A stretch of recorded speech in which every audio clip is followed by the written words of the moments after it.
데미안 헤르만 헤세 1919년 1. 두 세계. 내가 10살이고 작은 도시의 라틴어 학교에 다니던 시절의 체험 한 가지로 내 이야기를 시작하려 한다. 그 시절로부터 짙은 향기가 밀려와 속에서부터 아픔과 기분 좋은 전율로 마음을 뒤흔든다. 어두운 골목들과 환한 집들, 탑들, 시계 종치는 소리와 사람들의 얼굴, 편안함과 따뜻한 쾌적함으로 가득 찬 방들, 비밀과 무시무시한 유령의 공포로 가득 찬 방들, 따뜻하고 비좁은 방의 냄새, 토끼들과 화녀들의 냄새, 민간요법 약 냄새와 마른 과일 향기가 난다. 그곳에서는 두 세계가 뒤섞였다.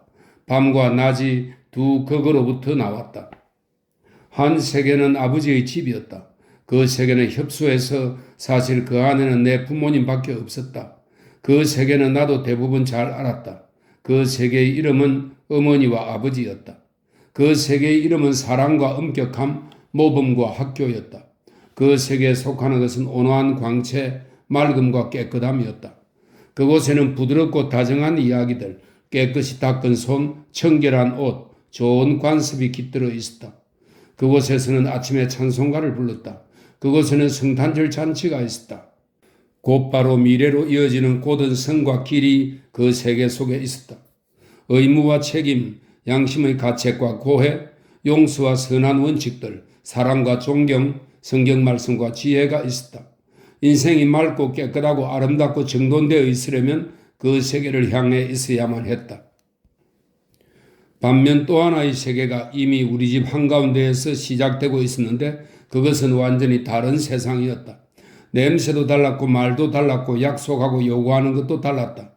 그 두 번째 세계 속에는 하녀들과 직공들이 있고 유령 이야기들과 스캔들들이 있었다. 무시무시하고 유혹하는 무섭고 수수께끼 같은 물건들, 도살장과 감옥, 술 취한 사람들과 악쓰는 여자들, 새끼 낳는 암소들과 쓰러진 말들, 강도의 침입, 살인, 자살 같은 일들이 있었다. 아름답고도 무시무시한 거칠고도 잔인한 그 모든 일들이 사방에 바로 옆 골목, 바로 옆집에 있었고 경찰 끈앞들과 불황자들이 돌아다녔다. 주정뱅이들은 아내를 패고 저녁 되면 젊은 여자들의 무리가 뒤엉켜 공장에서 꾸역꾸역 나왔다. 늙은 여자들은 누군가에게 요술을 걸거나 병이 나도록 할 수 있었다. 숲에는 도둑떼가 살았다. 방화자들은 뒤쫓는 경관에게 잡혔다. 어디서나 어머니 아버지가 있던 우리 집 안 빼고는 어디서나의 격렬한 두 번째 세계가 솟아나오고 향기를 뿜었다. 그리고 그것은 아주 좋았다. 여기 우리 집의 평화와 질서, 안식이 존재한다는 것, 의무와 거리낌 없는 양심, 용서와 사랑이 존재한다는 것은 경이로웠다. 그리고 그 모든 다른 것들, 소란하고 요란한 것, 음침하고 폭력적인 것이 존재하며 그래도 그런 것들로부터 한 걸음이면 어머니한테 피신할 수 있다는 것도 경이로웠다. 그리고 가장 기이한 것은 그 경계가 서로 닿아 있다는 사실이었다. 두 세계가 얼마나 가까이 함께 있었는지, 예를 들면 우리 집 하녀 리나는 저녁 기도 때 거실 출입문 옆에 앉아 씻은 두 손을 매끈하게 펴진 앞치마 위에 올려놓고 밝은 목소리로 함께 노래 불렀는데 그럴 때 그녀는 아버지와 어머니, 우리, 밝음과 올바름에 속했다. 그 후 곧바로 부엌 혹은 장작을 쌓아둔 광에서 내게 머리 없는 난쟁이들 이야기를 들려주거나 푸주한의 작은 가게에서 이웃 아낙네들과 싸움을 벌릴 때 그녀는 딴 사람이었다. 다른 세계에 속했다. 비밀에 에워싸여 있었다. 그런데 모든 것이 그랬다. 나 자신이 가장 심하게 그랬다. 물론 나는 밝고 올바른 세계에 속했다. 나는 내 부모님의 자식이었다. 그러나 내가 눈과 귀를 향하는 곳 어디에나 다른 것이 있었다. 나는 다른 것들 속에서도 살고 있었다. 비록 그것이 내게는 자주 낯설고 무시무시했고 그곳에서는 규칙적으로 양심의 가책과 불안을 얻었을지라도 심지어 한동안 내가 가장 살고 싶어 한 곳은 금지된 세계였다. 그리고 밝음 속으로의 귀환은 그것이 제 아무리 필연적이고 제 아무리 선하더라도 덜 아름다운 것, 보다 지루한 것, 보다 황량한 것으로 돌아가는 것 같았다. 인생에서의 내 목표가 아버지 어머니처럼 되는 것, 그렇게 밝고 맑게 그렇게 뛰어나고 단정하게 되는 것임을 나도 때로는 알았다. 그러나 거기까지 이르는 길은 멀었다. 그렇게 되기까지는 학교에서 배겨내야 하고 대학 공부를 해야 하고 온갖 시험을 치러야 했다. 그 길은 자꾸자꾸 또 하나의 어두운 세계 옆을 지나거나 그 세계를 꿰뚫으며 이어져서 그 세계에 머무르고 그 안으로 가라앉아 버리는 것이 전혀 불가능한 일은 아니었다. 그렇게 된 탕아들의 이야기가 있었다. 그런 이야기들을 나는 열정적으로 읽었다. 그런 이야기들에서는 아버지에게로 그리고 서남해로의 귀환은 언제나 구원이며 위대한 것이었다. 어디까지나 그것만이 올바른 것, 선하고 소망할 만한 것이라고 나는 느꼈다. 그럼에도 악당들과 탕아들이 나오는 대목이 훨씬 더 마음을 사로잡았다. 이런 고백을 해도 된다면 탕아가 참여하고 다시 받아들여지는 것이 어떤 때는 그야말로 유감이었다. 그러나 그런 말을 하지는 않았다. 그런 생각조차 하지 않았다. 그것은 한 가닥 예감이자 가능성으로 감정은 밑바닥에 막연히 자리 잡고 있었다. 악마를 상상하면 저 아래 길거리에 있는 모습으로 생생하게 떠올릴 수 있었다. 변장을 했거나 공공연하게 모습을 드러냈거나 가설시장 혹은 술집에 있는 모습으로, 그러나 결코 우리 집에 있는 모습으로 떠올릴 수는 없었다. 내 누이들 역시 밝은 세계에 속했다. 그들은 내 눈에 본질적으로 아버지 어머니와 더 가까운 듯 보였다. 그들은 나보다 선하고 도덕적이고 결함이 없었다. 그들에게도 부족한 점과 나쁜 습관이 있었지만 그런 점들은 내가 보기에는 그리 심각하지 않았다. 나와는 달랐다. 악과의 접촉이 자주 그토록 힘들고 고통스럽던 어두운 세계에 훨씬 더 가까이 있던 나와 같지 않았다. 누이들은 부모님처럼 아낌받고 존중받아 마땅했다. 누이들과 다투었어도 나중에 자신의 양심 앞에서 보면 늘 나 자신이 나쁜 사람, 용서를 빌어야 할 원흉이었다. 누이들을 모욕하는 것, 그것은 부모님을, 선함과 계율을 모욕하는 일이었다. 나에게는 누이들보다 오히려 가장 타락한 불황아 쪽과 나눌 수 있는 비밀들이 있었다. 세상이 밝고 양심에 거리낌 없는 기분 좋은 날이면 그때는 누이들과 노는 것, 선하고 얌전하게 그들과 함께하며 착하고 고귀한 겉모습의 자신을 보는 일이 유쾌했다. 천사라면 분명 그래야 했으리라. 천사가 된다는 것은 우리가 아는 최고의 것이었다. 천사라는 것을 우리는 감미롭고 경이롭게 생각했다. 크리스마스나 행복처럼 밝은 음향과 향기에 에워싸인 것으로 생각했다. 그런 시간들과 나날들은 얼마나 드문가. 놀이를 하며 우리에게 허용된 악이 없는 좋은 놀이를 하며 나는 자주 열정과 격함에 사로잡혔고 그것이 누이들에게는 매우 심하게 느껴져 다툼과 불행으로 이어졌다. 그 다음에 화가 치밀면 나는 끔찍해져서 닥치는 대로 이런저런 말과 행동을 했는데 그것이 타락임을 그렇게 행동하고 말하는 동안에 이미 스스로 뜨겁게 느꼈다. 그 다음에는 어둡고 격앙된 후회와 회한의 시간이 왔다. 그 다음에는 용서를 비는 고통스러운 순간이 오고 그 다음에야 몇 시간 혹은 잠깐 동안 다시 한 줄기 광명의 빗줄기, 분열 없는 한 가닥 고요하고 고마운 행복이 되돌아왔다. 나는 라틴어 학교에 다녔다. 시장의 아들과 수석 삼림관의 아들이 같은 반이라 이따금씩 우리 집에 왔다. 난폭한 사내 아이들이었어도 허용된 선한 세계에 속한 애들이었다. 그럼에도 나는 여느 때 우리가 경멸하던 이웃 아이들, 공립학교 학생들과 가까이 지냈다. 그들 중 한 명으로 내 이야기를 시작해야겠다. 어느 수업 없는 오후, 10번째 생일이 갓 지났을 때였다. 나는 두 이웃아이와 함께 집 근처를 이리저리 돌아다니고 있었다. 그때 우리보다 큰 아이가 왔다. 13살쯤 된 억센 사내아이, 공립학교 학생으로 재단사의 아들이었다. 그의 아버지는 술꾼이었으며 온 가족이 악명이 나 있었다. 프란츠 크로먼은 나도 잘 알았다. 나는 그 애가 무서웠다. 그 애가 불쑥 끼어들자 나는 기분이 좋지 않았다. 그 애는 벌써 어른 티가 났고 젊은 직공들의 걸음걸이와 말투를 흉내냈다. 그가 시키는 대로 우리는 다리 옆에서 강가로 내려갔고 첫 교각 밑에서 세상으로부터 몸을 숨겼다. 아치형의 교각과 천천히 흐르는 강물 사이 좁은 강변은 온통 쓰레기, 사금파리, 잡동사니 천지로 녹선 철사며 다른 쓰레기 뭉치들이 어지럽게 늘려 있었다. 거기서 이따금씩 쓸만한 것들이 발견되기도 했다. 우리는 프란츠 크롬의 지휘에 따라 그 구간을 샅샅이 뒤져 찾아낸 것을 그에게 보여야 했다. 그러면 그 애는 그것을 자기 호주머니에 집어넣든지 물에 던져버렸다.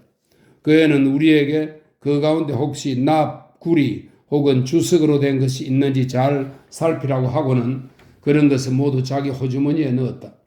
뿔로 만든 낡은 빗도 호주머니에 넣었다. 그 애와 어울려 있자니 마음이 몹시 조였다. 아버지가 알기라도 하면 이런 만남을 그 말이라는 것을 알았기 때문만이 아니라 프란츠에 대한 무서움 때문이기도 했다. 그 애가 나를 받아들여 나를 다른 애들과 똑같이 취급한다는 것은 기뻤다. 그 애는 명령하고 우리는 복종했다. 그러는 것이 처음 그 애와 함께 있을 것만 마치 오래 해오던 일처럼 여겨졌다. 마침내 우리는 땅바닥에 앉았고 프란츠가 강물에다 침을 뱉었다. 그 애는 어른처럼 보였다. 이새로 침을 탁 뱉는데 어디든 원하는 곳을 맞췄다. 그가 이야기를 시작했다. 그러자 소년들은 학생이 저지를 수 있는 온갖 종류의 영웅적 행동과 나쁜 짓거리를 자랑 삼아 떠벌렸다. 나는 아무 말도 하지 않았다. 그렇지만 바로 나의 말없음이 시선을 끌어 크롬의 노여움을 사지 않을까 두려웠다. 두 친구는 처음부터 나와는 거리를 두고 크롬의 편이라고 공언한더라. 나는 그들 속의 이방인이어서 내 옷차림이며 태도가 그들에게 거슬린다는 것을 알았다. 라틴 학교 학생이며 좋은 집안 자식인 나를 크로머가 좋아할 리 없었다. 그리고 다른 두 아이는 여차하면 내가 골탕을 먹어도 모르는 척 내버려 둘 것임을 나는 잘 알았다. 두려운 나머지 마침내 나도 이야기를 늘어놓기 시작했다. 황당무계한 도덕 이야기를 꾸며냈는데 나를 주인공으로 만들었다. 모퉁이 물방아 옆 과수원에서 하고 나는 이야기를 시작했다. 어느 날 밤에 친구 하나와 커다란 자루 가득 사과를 훔쳤는데 그냥 보통 사과가 아니라 전부 라이네트바 콜트 파르메네 즉 최고의 품종이라고 했다. 순간의 위험을 피해 나는 이 이야기로 도피에 들어갔다. 이야기를 꾸며내 들려주는 것은 나에게는 흔히 있는 일이었다. 금방 말이 막혀 더 고약한 일에 말려드는 사태만은 벌어지지 않도록 나는 온갖 기교를 동원해 이야기를 불려나갔다. 둘 중 하나가 나무에 올라가서 사과를 밑으로 던지는 동안 다른 하나는 계속 망을 보아야 했다고 나는 이야기했다. 그런데 자루가 어찌나 무거웠는지 마침내 우리는 다시 풀어서 바늘 놔두고 와야 했는데 반 시간 뒤에 다시 가서 그것도 마저 가져왔다고. 이야기를 다 했을 때 나는 박수를 조금 기대했다. 마지막에는 열이 올랐다. 이야기를 꾸며내는 데 스스로 도취했던 것이다. 작은 두 아이는 심드렁하니 말이 없었다. 그러나 크로머는 반쯤 뜬 실눈으로 나를 쏘아보며 위협하는 목소리로 물었다. 그 얘기 진짜야? 그럼 내가 말했다. 그러니까 진짜로 있었던 일이라 이거지? 그래, 진짜로 있었던 일이야. 속으로는 겁이나 숨이 막히는 것 같은데도 나는 고집스럽게 단언했다. 맹세할 수 있어? 나는 몹시 놀랐지만 즉시 그렇다고 했다. 그런 말에 하나님을 걸고 목숨을 걸고 맹세한다고. 내가 말했다. 하나님을 걸고 목숨을 걸고 맹세해. 그러시오 하더니만 그 애는 몸을 돌려버렸다. 나는 그것으로 잘 끝났다고 생각했고 그 애가 곧 일어나 집으로 돌아가는 길로 접어들자 기뻤다. 우리가 다리 위에 올라갔을 때 그 애는 수줍게 이제 집으로 가야 한다고 말했다. 집에 가는 게 뭐 그리 급해? 프란츠가 웃었다. 우린 같은 길로 가잖아.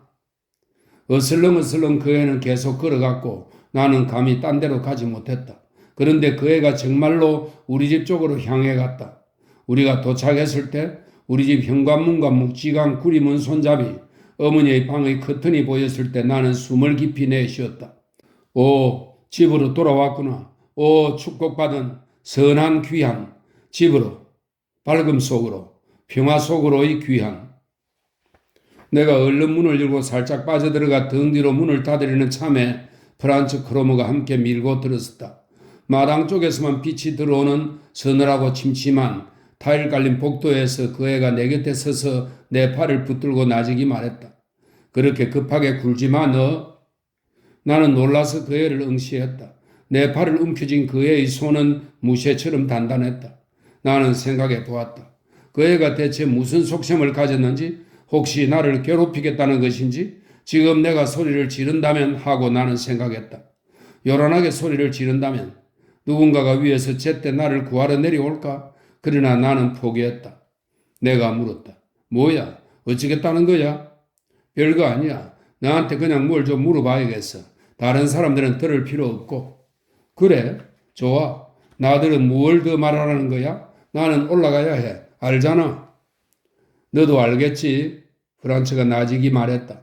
모퉁이 물방아역 과수원이 누구네 것인지? 아니, 난 몰라. 물방앗간 주인 거겠지 뭐. 프란츠가 내 어깨에 팔을 두르더니 나를 자기한테로 바싹 끌어당겼다. 이제 나는 바로 코앞에서 그의 얼굴을 보아야만 했다. 그의 두 눈은 사악했다. 그 애는 음흉한 미소를 띄었고 그 얼굴에는 잔인함과 기운이 넘쳤다. 그렇다면 얘야, 그 과수원이 누구네 것인지는 내가 말해주지. 난 그 집 사과를 도둑맞았다는 걸 벌써 오래전부터 알고 있었어. 주인이 누가 과일을 훔쳐갔는지 말해주는 사람한테 이 마르크를 주겠다고 말했다는 사실도 알고 있지. 맙소사, 내가 소리쳤다. 그래도 그 사람한테 무슨 말을 하진 않겠지? 그의 명예심에 호소해봐야 소용없다는 것을 나는 느꼈다. 그 애는 다른 세계에서 왔다. 배신 따위는 그 애에게 범죄가 아니었다. 이런 일에 있어서 다른 세계에서 온 사람은 우리와 다르다는 것을 나는 정확하게 느꼈다. 무슨 말을 하진 않겠지? 크로무가 웃었다. 이봐 친구, 내가 직접 이 마르크 동전을 만들어낼 수 있는 화폐 위조범이라도 된다고 생각하는 거야? 난 가난한 놈이야. 너처럼 부자 아버지가 없단 말이야. 그러니 이 마르크를 벌 수 있다면 벌어야지. 어쩌면 주인이 더 줄지도 모르지. 그러더니 그가 갑자기 나를 다시 놓았다. 우리 집 현관 마루에서는 이제 더 이상 평화와 안전의 냄새가 나지 않았다. 내 주위에서 세계가 무너졌다. 그 애가 떠들고 다니겠지? 내가 죄를 지었다고. 그 말을 아버지한테도 하겠지? 어쩌면 경찰까지 오겠지? 모든 혼돈의 공포가 나를 위협했다. 모든 흉측하고 위험한 것이 일제히 나에게 맞섰다. 내가 훔치지 않았다는 것은 이제 문제가 되지 않았다. 내가 맹세까지 하지 않았던가. 세상에 하나님 맙소사. 눈물이 핑 돌았다. 나는 매수를 내서 나를 구해야겠다고 느꼈다. 절망하여 모든 호주머니를 뒤졌다. 사과도 주머니 칼도 없었다. 아무것도 없었다. 그때 내 시계 생각이 났다. 그것은 낡은 은시계였는데 가지는 않았다. 그냥 그렇게 차고 다니는 것이었다. 할머니가 물려준 시계였다. 나는 얼른 그걸 꺼냈다. 내가 말했다. 그러면 들어봐. 내 이름을 말해서는 안 돼? 그건 너한테도 안 좋을 거야. 내 시계를 줄게. 자, 봐. 미안하지만 다른 건 아무것도 없어. 너 가져도 돼. 이거 은이고 내부 장치도 좋아. 조금 고장나기는 했지만 고치면 돼. 그 애가 미소를 띠고 커다란 손으로 시계를 걸어쥐었다. 그 손을 보며 나는 그것이 얼마나 우악스러우며 나에 대한 깊은 적개심으로 차 있는지 느꼈다. 그것이 내 삶과 평화를 움켜잡으려 뻗쳐오고 있음을 느꼈다. 그거 은이야. 내가 수줍게 말했다. 너희 고물 은시계 따위는 관심 없어. 그가 깊은 경멸을 띠고 말했다. 너나 고쳤어. 하지만 프란츠, 나는 그가 휙 가버리지 않을까 두려워하며 외쳤다. 잠깐만 기다려. 이 시계 가져. 정말 은이야. 진짜란 말이야. 그리고 난 다른 건 아무것도 없어. 그 애가 싸늘한 경멸을 띠고 나를 바라보았다. 그러니까 알긴 아는구나. 내가 누구한테 갈 건지. 그 말을 경찰한테 할 수도 있어. 순경 아저씨를 내가 잘 아니까. 그 애가 가리고 몸을 돌렸다. 나는 그 애의 옷소매를 붙잡았다. 그렇게 되어서는 안 되었다. 그 애가 그렇게 떠나면 일어날 그 모든 것을 겪느니 차라리 죽는 편이 훨씬 나을 것 같았다. 흥분으로 목이 쉬어 내가 얘기를 했다. 프란츠, 멍청한 짓 하지 마. 분명 그냥 재미로 그래 보는 거지. 그렇고 말고 재미로 그래 보는 거지. 하지만 너가 치를 값은 비쌀 수도 있지. 말 좀 해줘, 프란츠. 내가 어떻게 해야 할지 뭐든 할게. 그는 반쯤 내리까 눈으로 나를 지그시 바라보더니 다시 웃었다. 그렇게 멍청하게 굴지 마. 그가 선심이라도 쓰듯 말했다. 너도 나처럼 훤히 알잖아. 난 이 마르크를 벌 수 있어. 그리고 난 그런 돈을 내던져 버릴 수 있는 부자가 아니고 말이야. 그건 너도 알지. 그런데 넌 부자야. 시계도 있잖아. 너 나한테 이 마르크를 주기만 하면 돼. 그럼 끝이지. 나는 그 논리를 이해했다. 그러나 이 마르크라니. 이 마르크라 나한테는 10마르크, 100마르크, 1000마르크나 마찬가지로 도달할 수 없는 큰 돈이었다. 나는 돈이 없었다. 어머니 옆에 놓아둔 저금통이 있었다. 거기에는 아저씨가 오신다든지 할 때 받은 몇 개의 10페니 혹은 5페니짜리 동전이 들어있었다. 그 밖에는 아무것도 없었다. 그 나이에는 아직 용돈을 받지 않았던 것이다. 난 아무것도 없어. 내가 슬프게 말했다. 난 돈이 없어. 하지만 그것 말고는 뭐든 줄게. 내게는 인디언 책이랑 병정들이 있고 나침반도 하나 있어. 그걸 가져다 줄게. 그러면은 다만 뻔뻔하고 심술궂게 입을 움찔하며 바닥에 침을 탁 뱉을 뿐이었다. 헛소리 집어치워. 그가 명령하듯 말했다. 너희 고물 잡동사니들은 너나 가져. 나침반이라고? 날 더 이상 화나게 하지마. 잘 들어. 돈을 가져와. 하지만 난 돈이 없는 걸. 나는 돈을 받아본 적이 없어. 어떻게 할 길이 없어. 내일 나한테 이 마르크를 가져오는 거야. 학교가 끝난 뒤 저 아래 시장에서 기다릴게. 그럼 끝이야. 만약 돈을 안 가져오면 알지? 알겠어. 하지만 대체 어디서 돈을 가져오란 말이야? 하나님 맙소사. 난 돈이 없는데. 너네 집에는 돈이 충분히 있잖아. 가져오고 안 가져오고는 너희 일이지. 그럼 내일 학교 끝나고다. 말해두지만 만약 안 가져오면 그 애는 무서운 눈길로 내 눈을 쏘아보고 또다시 침을 뱉고는 그림자처럼 사라졌다. 나는 계단을 올라갈 수가 없었다. 나의 인생이 산산이 부서져 있었다. 나는 달아나 다시는 돌아오지 않거나 물에 빠져 죽을 생각을 했다. 그렇지만 그러면 어떨지는 똑똑하게 떠오르지 않았다. 나는 어둠 속 계단 맨 아래 칸에 앉았다. 한껏 웅크리고 앉아 불행에 몸을 내맡겼다. 장작을 가지러 광주리를 들고 내려오던 리나가 내가 울고 있는 모습을 보았다. 나는 리나에게 위에 가서는 아무 말도 말라고 부탁하고 올라갔다. 유리문 옆의 옷걸이에는 아버지의 모자가 걸려 있었다. 어머니의 양산도 걸려 있었다. 이 모든 물건으로부터 왈칵 고향과 애정이 나에게로 밀려왔다. 나의 마음은 뭉클하게 그것들을 반겼다. 애원하고 감사하며 탕아가 고향의 옛방을 보고 냄새 맡으며 그러듯이. 그러나 그 모든 것은 이제 내 것이 아니었다. 그 모든 것은 아버지와 어머니의 밝은 세계였으며 나는 깊이 죄지은 채 낯선 홍수에 잠겨 있었다. 모험과 죄악에 얽혀들어 적에게 위협받고 있었다. 위험, 불안, 치욕이 기다리고 있었다. 모자와 양산, 오래된 질 좋은 사암 바닥, 마루 장식장 위에 걸린 커다란 그림, 그리고 그 안쪽 거실에서 들려오는 누나의 목소리. 그 모든 것이 그 어느 때보다도 더 사랑스럽고 다정하고 귀했다. 그러나 더 이상 위로가 아니었으며 확실한 자산도 아니었다. 온통 비난이었다. 그 모든 것은 더 이상 내 것이 아니었고 나는 그러한 명랑함과 고요함에 끼어들 수 없었다. 나는 내 구두에 더러움을 묻혀왔다.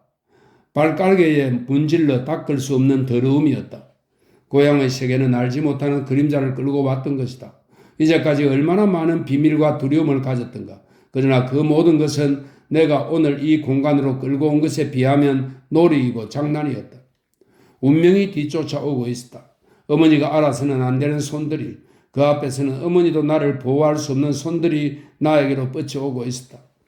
이제 내 분명히 절도였던 거짓말이었던 그것은 마찬가지였다. 나는 하나님과 목숨을 걸고 거짓 맹세를 하지 않았던가? 나의 죄악은 이것이냐 저것이냐가 아니었다. 나의 죄악은 내가 악마에게 손을 내밀었다는 사실 자체였다. 나는 왜 함께 갔던가? 나는 왜 일찍이 아버지의 말보다 그놈의 말에 더 귀를 기울였던가? 나는 왜 저 도둑질 이야기를 지어내고 영웅적 행위라도 되는 양 범행을 뽐냈을까? 이제 악마가 내 손을 잡았다. 이제 적이 나를 뒤쫓고 있었다.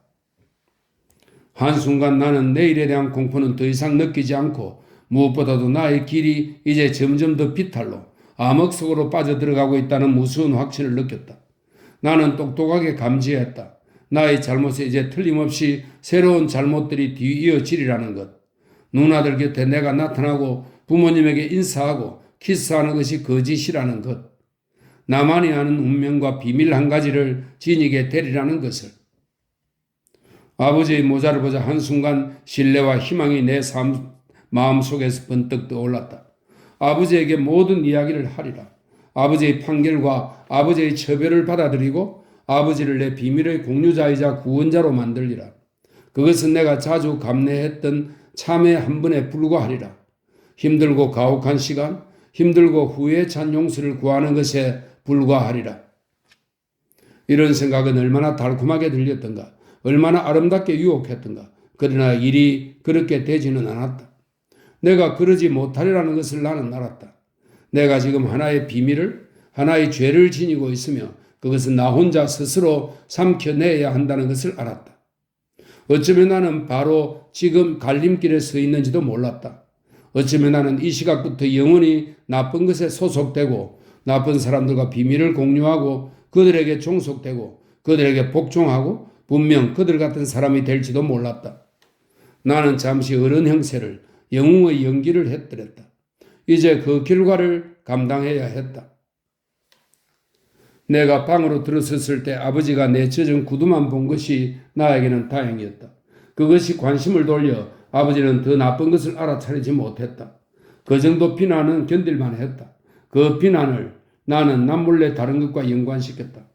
그때 마음속에서 이상하게도 새로운 느낌이 불꽃처럼 번뜩였다. 뽑히지 않는 미늘이 가득 박힌 듯한 날카롭고 불길한 느낌이었다. 나는 내가 아버지보다 우월하다고 느꼈다. 한순간 아버지의 무지에 대해 약간의 경멸을 느꼈던 것이다. 젖은 구두에 대한 비난이 내게는 소소해 보였다. 아버지가 하신다면 하고 나는 생각했는데 나 자신이 살인죄를 고백해야 되는 판에 조그만 빵 하나를 훔친 죄로 신문받는 범죄자처럼 느껴졌던 것이다. 그것은 추악하고도 꺼림칙한 느낌이었다. 그러나 강렬하고 몹시 매력적이었다. 그 느낌은 그 어떤 다른 생각보다도 더 단단하게 내 비밀과 죄의 나를 결박했다. 어쩌면 지금쯤 그 큰놈의 녀석이 벌써 경찰한테 가서 내 이름을 댔겠지. 천둥번개가 이제 내 머리 위로 몰려오겠지. 여기까지 이야기한 이 모든 체험에서는 이 순간이 중요하다. 그것은 아버지의 신성함이 그어진 첫 칼자국이었다. 내 유년 생활을 떠받치고 있던 그리고 누구든 자신이 되기 전에 깨뜨려야 하는 큰 기둥에 그어진 첫 칼자국이었다. 우리 운명의 내면적이고 본질적인 선은 아무도 보지 못한 이런 체험들로 이루어진다. 그런 칼자국과 균열은 다시 늘어난다. 그것들은 치료되고 잊히지만 가장 비밀스러운 방 안에서 살아있으며 계속 피 흘린다. 그 새로운 느낌에 곧 나 자신이 무서워졌다. 나는 곧바로 엎드려 아버지의 발에 키스라도 하여 사죄하고 싶었다. 그러나 본질적인 것은 아무것도 사죄할 수 없는 법. 어린아이도 그점은 어떤 현자 못지않게 느끼고 안다. 나는 내 일에 대해 곰곰이 생각해보고 내일 일에 대해 이러저리 궁리해볼 필요성을 느꼈다. 그러나 거기에 이르지 못했다. 저녁 내내 나는 오로지 우리 거실의 달라진 공기에 익숙해지느라 여념이 없었다. 벽시계와 테이블, 성경과 거울, 벽에 붙은 책 선반과 그림들이 말하자면 나에게 이별을 고하고 있었다. 나의 세계가 행복하고 아름다운 나의 삶이 과거가 되며 나로부터 떨어져 나가는 것을 나는 얼어붙는 가슴으로 바라보고 있어야 했다. 그리고 내가 빨아들이는 새 뿌리가 되어 바깥에 어둠과 낯선 것에 닻을 내리고 붙박혀 있는 것을 감지해야만 했다. 나는 처음으로 죽음을 맛보았다. 죽음은 쓴맛이었다. 왜냐하면 그것은 탄생이니까. 두려운 새 삶에 대한 불안과 걱정이니까. 마침내 침대에 눕게 되었을 때 나는 기뻤다. 조금 전에 마지막 연옥의 불로서 저녁 기도가 내 몸을 휘감고 지나간 터였다. 게다가 노래까지 한 곡 불렀는데 내가 제일 좋아하는 노래 가운데 하나였다. 나는 함께 노래하지 못했다. 하나하나가 나에게는 쓰레기접이자 독약이었다. 나는 함께 기도하지 않았다. 아버지가 축복을 내리며 저희 모두와 함께 하소서 하고 끝낼 때 그때 내 몸을 스쳐간 경련이 나를 단번에 이 테두리에서 몰아냈다. 하나님의 은총이 식구들 모두와 함께 있었다. 그러나 이제 나와 함께 있지는 않았다. 나는 몹시 지쳐 떨며 그 자리를 떠났다. 한동안 내가 누워있던 침대 속에서 따뜻함과 안정감이 다정하게 나를 감쌌을 때 나의 마음은 다시 불안 속을 헤매며 지나간 일 주위를 불안하게 퍼덕였다. 어머니는 내게 늘 그러듯이 잘 자라고 말했다. 어머니 발소리의 여운이 아직 방 안에 남아있었다. 어머니가 든 촛불빛이 아직 문틈에서 빛나고 있었다. 지금 어머니가 다시 한번 돌아오면 나에게 입맞춤을 하며 묻겠지. 너 그렇게 희망을 주며 묻겠지. 그러면 나는 울겠지. 그러면 내 목에 걸린 돌덩이가 녹겠지. 그러면 나는 어머니를 껴안고 어머니에게 말하겠지. 그러면 만사 해결인데, 그러면 구원인데. 문틈이 다시 어두워지고 나서도 한동안 나는 귀 기울이며 생각했다. 그런 일이 일어나리라고, 꼭 일어나리라고. 그 다음 나는 당면한 문제로 되돌아와 나의 적의 눈을 응시했다. 그의 모습이 또렷하게 보였다. 그는 실눈을 뜨고 있었고 입가에는 야비한 웃음이 감돌았다. 그리고 내가 그를 바라보며 피할 수 없는 일을 속으로 삼키자 그는 더 커지고 더 추해졌다. 그의 사악한 눈이 번뜩였다. 그는 내가 잠들 때까지 내 곁에 바짝 붙어 있었다. 그러나 잠든 다음 그의 꿈을 꾸지는 않았다. 오늘에 대해서도 꿈꾸지 않았다. 꿈이 보인 것은 우리가 부모님과 누이들과 내가 한 배를 타고 가는데 온통 휴일의 평화와 광채가 우리를 에워싸는 것이었다. 한밤중에 깨었는데 그때까지도 그 행복의 뒷맛이 느껴졌고 누이들의 흰 여름옷이 햇빛 속에서 빛나는 모습이 보였다. 그러고는 모든 낙원으로부터 다시 현실 속으로 떨어져 들어갔고 나는 사악한 눈을 가진 적과 다시 마주 서 있었다. 아침에 어머니가 급히 와서 벌써 늦었다고 왜 아직도 잠자리에 누워있느냐고 소리쳤다. 나는 안색이 좋지 않았다. 어머니가 어디 아프냐고 묻자 토하고 말았다. 토하고 나니 좀 나았다. 나는 몸이 약간 아플 때 아침 내내 캐모마일 찻잔을 곁에 놓고 누워 옆방에서 어머니가 방을 치우는 소리, 리나가 바깥 복도에서 고기 팔러 온 사람과 주고받는 말을 듣는 것을 몹시 좋아했다. 학교에 가지 않는 오전은 무언가 마력적이고 동화적인 것이었다. 그럴 때면 햇살이 방 안으로 어른어른 장난치듯 비쳐들었는데 학교에서 초록 커튼을 따라 떨어지던 그 햇살이 아니었다.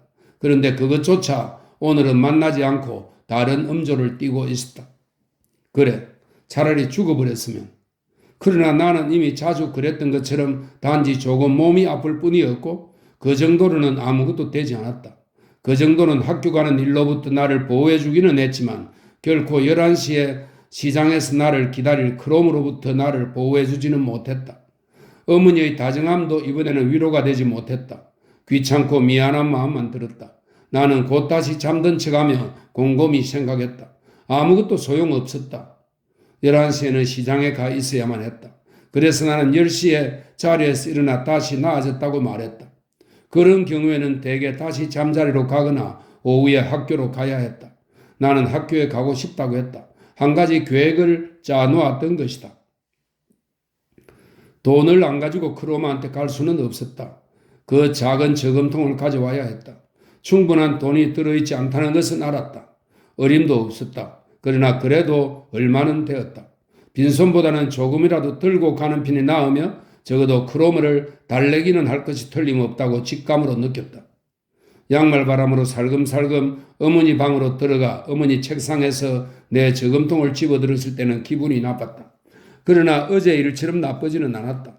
가슴이 뛰어 숨이 막혔다. 계단 아래에 왔어야 비로소 저금통이 잠겨있는 것을 발견했을 때에도 여전히 가슴은 뛰고 있었다.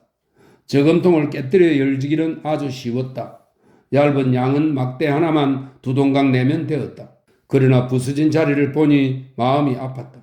그로서 나는 비로소 도둑질을 한 것이었다. 그때까지 저지른 일이라고는 사탕이나 과일 같은 주전부리에 입을댄 것뿐이었다. 그런데 이것은 비록 나 자신의 돈이지만 훔친 것이었다. 나는 크로무와 그의 세계에 다시 한 발자국 더 다가갔으며 이제부터는 일이 그렇게 시시각각 보기 좋게 내리막으로 가리라는 것을 느꼈고 그것에 저항했다. 그러나 악마가 데려간다 하더라도 이제 되돌아갈 길은 없었다. 나는 걱정스레 돈을 헤아렸다.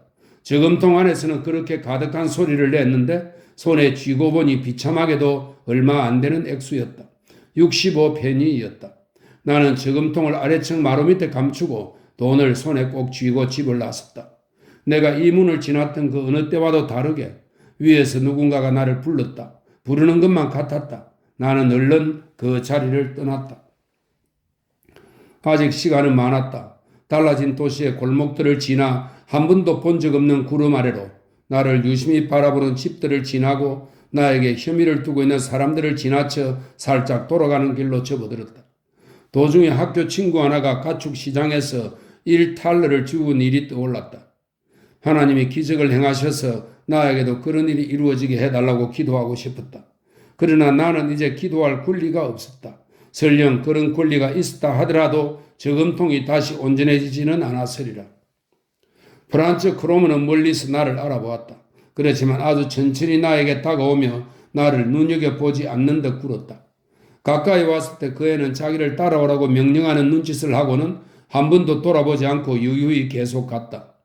슈트로가세, 이거는 골목을 말합니다. 슈트로가세를 따라 내려가 좁은 판자 다리를 지나 마침내 집들이 끝나는 곳에서 공사 중인 어느 건물 앞에 멈추었다. 그곳에서는 작업을 하지 않았다. 벽들이 문도 창문도 없이 앙상하게 서 있었다. 그러므는 나를 돌아오다 보더니 안으로 들어갔고 나도 뒤따라 들어갔다. 그 애가 벽 뒤로 가더니 자기한테 오라는 눈짓을 하고는 손을 내밀었다. 그거 갖고 왔지? 그 애가 싸늘하게 물었다. 나는 주먹을 꼭 쥔 손을 주머니에서 빼서 그 애의 펼친 손바닥에 돈을 쏟아 놓았다. 그 애가 헤아렸다. 마지막 5페니짜리의 챙그랑 소리가 작기도 전에 65페니로군 하며 그 애는 나를 바라보았다. 그래, 내가 수줍게 말했다. 이게 내가 가진 전부야. 너무 적지? 잘 알고 있어. 하지만 이게 전부야. 더는 없어. 너가 좀 더 똑똑한 애인 줄 알았는데? 그 애가 그의 온화한 어조로 비난했다. 명예를 아는 남자들 사이에는 질서가 있어야지. 난 정당하지 않은 건 아무것도 가지지 않겠어. 그건 너도 알겠지? 너희 쇠붙이들은 도로 가져가. 자, 딴 데 가면 애누리 없이 몽땅 받을 수 있어. 하지만 난 없어. 더는 없다고. 이건 내 저금을 통째로 가져온 거야. 그거야 너의 사정이지. 널 불행하게 만들 생각은 없어. 넌 나한테 아직 1마르크 35페니의 빚이 있어. 내가 그걸 언제 받지? 오, 반드시 줄게 그러면. 지금은 모르지만 어쩌면 곧 더 생길 거야. 내일 아니면 모레. 내가 이 일을 우리 아버지한테 말할 수 없다는 건 이해하겠지? 그건 나하고 아무 상관없는 일이야. 나한테 손해 끼칠 생각 없다고 했잖아. 난 내 몫의 돈을 오늘 오전 중에 가질 수도 있어. 너도 알겠지? 난 가난해. 넌 멋진 옷을 입었고 나보다는 점심으로 무언가 더 좋은 걸 먹겠지. 하지만 난 아무 말 않겠어. 조금 기다려 주겠다는 거야. 모레 휘파람을 불지. 오후에. 그땐 제대로 가져와야 해. 내 휘파람 소리 알지? 그는 내 앞에서 휘파람을 불어 보였다. 여러 번 들은 소리였다. 내가 말했다. 알고 있어. 나를 남겨두고 그 애는 갔다. 내가 자기와는 상관없는 사람이라는 듯이. 그것은 우리 사이의 거래였을 뿐 더는 아무것도 아니었다. 그놈의 휘파람 소리가 갑자기 다시 들린다면 오늘 일지라도 나는 놀랄 것이다. 그때부터 자주 그 소리를 들었으며 지금도 그 소리가 자꾸 들리는 것 같다. 나를 예속시킨 이제 나의 운명이 되어버린 이 휘파람 소리가 뚫고 들어가지 않는 장소도 놀이도 일도 생각도 없었다. 단풍이 곱던 어느 온화한 가을날 나는 내가 아주 좋아하는 우리 집 작은 화단에 있곤 했다. 특별한 충동이 나로 하여금 어린 시절 소년들의 놀이를 다시 해보게 했다. 나는 얼마만큼은 나보다 어린 아주 선하고 자유롭고 죄 없고 안정감 있는 소년 역을 했다. 그러나 그 한가운데로 늘 예상하고 있음에도 늘 놀라게 하는 그놈의 휘파람 소리가 어딘가로부터 울려와 줄을 다 끊고 상상들을 짓부셨다. 그러면 나는 가야 했다. 나쁘고 추한 것들로 나의 고문자를 따라가야 했다. 그에게 자초지종을 털어놓고 돈 때문에 경고를 받아야 했다. 그 모든 것이 불과 몇 주일 지속되었을 것이다. 그러나 나에게는 그것이 여러 해처럼 영원처럼 느껴졌다. 내게 돈이 있는 적은 드물었다. 기껏해야 5페니짜리 하나 혹은 10페니짜리 하나가 있었다. 리나가 장바구니를 놔두면 부엌 식탁에서 훔친 것이었다. 번번이 나는 그놈으로부터 욕을 먹었다. 내게 경멸이 퍼부어졌다. 그를 기만하고 그의 당당한 권리를 유보하려 한 것이 나였고 그의 몫을 가로챈 것이 나였고 그를 불행하게 만든 것이 나였다. 괴로움이 그렇게 심장 가까이 치솟은 적은 살면서 거의 없었다. 더 큰 절망, 더 큰 예속을 느껴본 적은 없었다. 저금통은 장난감 돈으로 채워 다시 제자리에 놓아두었는데 아무도 그것에 대해 묻지 않았다. 그러나 어느 날이든 발각될 수 있는 일이었다. 나는 자주 그놈의 거친 휘파람 소리 이상으로 어머니를 무서워했다. 어머니가 가만히 내게로 다가설 때면 저금통에 대해서 물어보기 위해 온 게 아닐까 하는 생각이 들었다. 내가 여러 번 돈을 구하지 못한 채 내 악마에게 갔기 때문에 그는 나를 다른 식으로 괴롭히고 이용하기 시작했다. 나는 그를 위해 일해야만 했다. 그 애는 자기 아버지 심부름을 해야 했는데 그 심부름을 그 애 대신 내가 해야 했다. 혹은 그 애는 나에게 무언가 힘든 것을 시켰다. 10분 동안 외발뛰기를 하게 한다든지 지나가는 사람의 재킷에 종이 쪽지를 붙이게 한다든지. 이 괴로움은 여러 날 밤 꿈속에서도 계속되어 나는 악몽의 땀에 흠뻑 젖어 누워있곤 했다. 한동안 아팠다. 자주 토하고 쉽게 오한이 났으며 밤에는 땀과 열에 젖어 누워있었다. 어머니는 무언가가 잘못되었다는 것을 느꼈는지 많은 관심을 보였는데 그것이 나를 괴롭혔다. 어머니의 관심에 신뢰로 부응할 수 없었기 때문이다. 한 번은 저녁에 내가 이미 잠자리에 들었을 때 어머니가 초콜릿 하나를 가져왔다.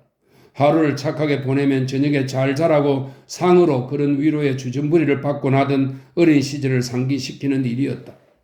이제 어머니가 거기 서서 나에게 그 초콜릿 조각을 내밀고 있었다. 나는 어찌나 괴로운지 다만 고개를 가로저을 뿐이었다.